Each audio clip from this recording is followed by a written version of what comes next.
ठीक है, अब जेस्टेशनल डायबिटीज़ थी उसने डिलीवर कर दिया, तो अब हमने क्या करना है, हमने जो है वो उसके फास्टिंग लेवल्स कराने हैं बिटवीन 6 to 13 वीक्स, इसमें एक दफ़ा, ठीक है, वंस।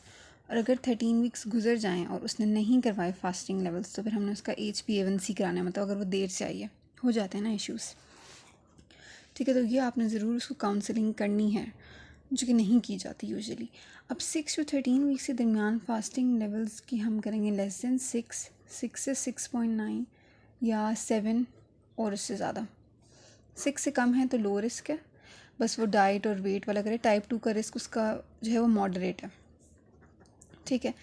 अगर जो है वो 6 से 6.9 है तो वो एट रिस्क है। अगर 7 से कम है, 7 या उससे ज़्यादा है, तो लाइकली उसको हुई भी है अभी टाइप 2, तो उसने अपना जो हमारे पास फिर मेडिसिन का जो डायग्नोस्टिक क्राइटेरिया है वो फॉलो करके हम उसे डायग्नोज कराएंगे, ठीक है। 7 पे उसको लाइकली है अभी, ठीक है। और अगर HbA1c हम कर रहे हैं मतलब 13 वीक से ऊपर हो गया, तो उसको हम क्लासीफाई करते हैं 5.7 से 5.7 से 6.4, और तीसरा होता है 6.5 एंड मोर, ठीक है। तो अगर जो है वो 5.7 है, ठीक है, तो लो प्रोबेबिलिटी है। अगर 5.7 से 6.4 है तो हाई रिस्क है, ठीक है। और 6.5 उससे ज़्यादा है तो दे हैव टाइप 2, तो you refer them for confirmation of diagnosis. इसके अलावा ये पहली चीज़ होगी फास्टिंग लेवल्स। दूसरी चीज़ होगी अगर वो फास्टिंग नहीं करा पाई इस टाइम में, तो फिर ऑल्टरनेट क्या है, ठीक है।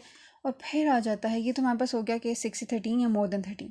दूसरा आ जाता है एनुअल आपने एक टेस्ट कराना है, और वो है एनुअल HbA1c। एनुअल HbA1c उनका कराना है जिनका डायग्नोज था GDM, मतलब जो GDM वाले जितने भी पेशेंट्स हैं उनके एक तो अपने 6 to 13 वीक्स में स्क्रीनिंग करानी है, 6 to 13 वीक्स में वो नहीं करा सकती, फिर हमारे पास ऑल्टरनेटिव है। और दूसरा आपने उनका एक एनुअल टेस्ट कराना है, ठीक है, सही हो गया। अच्छा, तो फिर अगर अच्छा एक और बात, GDM थी, अब सब्सीक्वेंट प्रेगनेंसी में क्या करना है। सब्सीक्वेंट प्रेगनेंसी में जब भी GDM की पेशेंट हिस्ट्री रही है कन्फर्म्ड, तो सब्सीक्वेंट प्रेगनेंसी में बुकिंग पर एक OGTT होगा। बुकिंग कब रिकमेंडेड है, बुकिंग रिकमेंडेड होती है 10 वीक्स पे करा लें, ठीक है। बुकिंग पर हमने एक OGTT कराना है, और फिर 24 to 28 वीक्स में तो हमने वैसे ही कराना होता है ना रिस्क वालों को, तो इनमें 2 OGTT होंगे।